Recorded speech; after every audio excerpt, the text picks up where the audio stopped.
मध्य प्रदेश में 9 से 13 जून तक वैश्विक कृषि कूटनीति का प्रमुख केंद्र बनने जा रहा है। प्रधानमंत्री नरेंद्र मोदी के नेतृत्व में भारत की अध्यक्षता में हो रहा यह आयोजन खाद्य सुरक्षा, सतत कृषि, किसान, छोटे किसानों के सशक्तिकरण और कृषि नवाचार जैसे वैश्विक मुद्दों पर ठोस दिशा तय करेगा।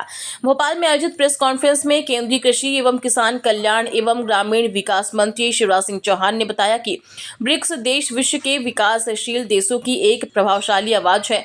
इन देशों के पास दुनिया की लगभग 42% कृषि भूमि है और वैश्विक कृषि उत्पादन में भी इनकी हिस्सेदारी 42% से अधिक है। उन्होंने बताया कि विश्व के करीब 58 करोड़ किसानों में से लगभग 70% छोटे और सीमांत किसान ब्रिक्स देशों में रहते हैं। उन्होंने कहा कि प्रधानमंत्री मोदी के नेतृत्व में भारत की सोच कृषि को केवल उत्पादन तक सीमित रखने की नहीं, बल्कि इसका दायरा खाद्य और पोषण सुरक्षा, किसानों की आय वृद्धि, रोजगार सृजन और सतत विकास का विस्तारित है।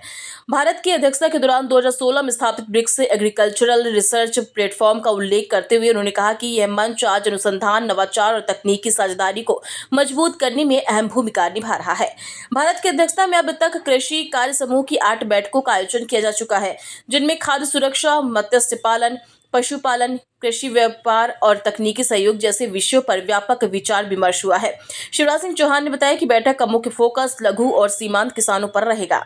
मुख्य प्राथमिकताएं हैं। एक तो खाद्य सुरक्षा, पोषण और आजीविका। हमको बढ़ती हुई आबादी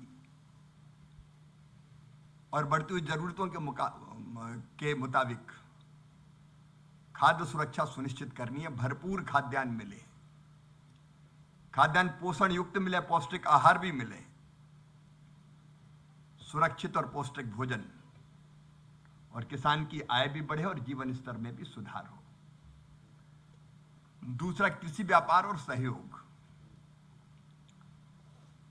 ये प्राथमिकता एक दूसरे देश में व्यापार की संभावनाएं भी बढ़े और सहयोग भी बढ़े, आपस में निवेश भी आए, टेक्नोलॉजी का आदान प्रदान भी हो, बाजार तक पहुंच भी आसान बने एक दूसरे देश में, ताकि मिलकर एक साझा प्रगति को बढ़ावा दे सके और किसानों तक इनके लाभ पहुंच सके। तो ये कृषि व्यापार और सहयोग का विषय है। एक और बहुत महत्वपूर्ण है पुनर्योजी, जलवायु अनुकूल और सतत कृषि को बढ़ावा। रीजेनरेटिव फार्मिंग, क्लाइमेट रिजिलेंट और सस्टेनेबल एग्रीकल्चर। आप जानते हैं कि जलवायु परिवर्तन के खतरों से, क्लाइमेट चेंज के खतरों से सारा विश्व निपटने की कोशिश कर रहा है। किसान भी चिंतित और परेशान है। बढ़ता हुआ तापमान, अधिक वर्षा, एक साथ वर्षा, सूखा, और ये परेशानियां ये विकासशील ब्रिक्स कंट्रीज के साथ और ज्यादा है, उनका ज्यादा प्रभाव पड़ता है। इसलिए वैसे में इनका मुकाबला कैसे किया जाए। प्राकृतिक संसाधनों का संरक्षण भी एक बहुत महत्वपूर्ण विषय है कि धरती आने वाली पीढ़ियों के लिए भी खाद्यान्न, फल, सब्जी उत्पादित करने के लायक बनी रहे।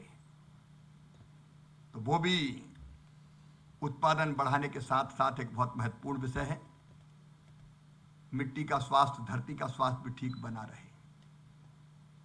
और एक और है कृषि की खाद्य प्रणाली के लिए नवाचार और साझेदारी। अलग अलग अनुसंधान हो रहे हैं, तो वो एक्सचेंज करें,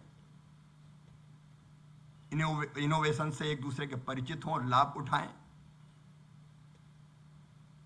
और इनको देखते हुए कृषि और कृषि पद्धतियों में क्या परिवर्तन हो सकता है एक दूसरे से सीखें,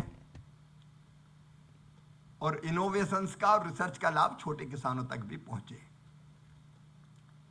जो और 4 प्रमुख विषय इनके अतिरिक्त है जिन पर चर्चा होगी, एक है खाद्य हानि और अपव्यय। मित्रों, जो फूड लॉस और वेस्ट, जो मेरी जानकारी है उसके हिसाब से 1 अरब टन तक खाद्यान्न बर्बाद हो जाता है, उससे अधिक ही थोड़ा, काटने से लेके भंडारण तक की व्यवस्था, और तैयार भोजन का भी जो वेस्टेज है वो अपव्यय भी है और ग्रीन हाउस गैस के उत्सर्जन में 8 से 10% तक उसका भी योगदान है। तो एक चिंता का विषय है, इस पर चर्चा होगी, इसको कैसे रोकें। छोटे किसान अगर फायदे की खेती करे तो जरूरी है केवल कृषि उपज से काम नहीं चलेगा। अनाज के साथ साथ एनिमल हस्बेंड्री, पशुपालन, मछली पालन, ये आय बढ़ाने के लिए वैकल्पिक उपायों पर भी विचार करना पड़ेगा। तो पशुपालन, मछली पालन और फूड स्टोरेज, खाद्य भंडारण की व्यवस्था कैसे सुधारें ताकि सुरक्षित रहे फूड। इसमें जो देश अलग अलग प्रयास कर रहे हैं वो आपस में अपने अनुभव भी साझा करेंगे और विचार विमर्श भी करेंगे।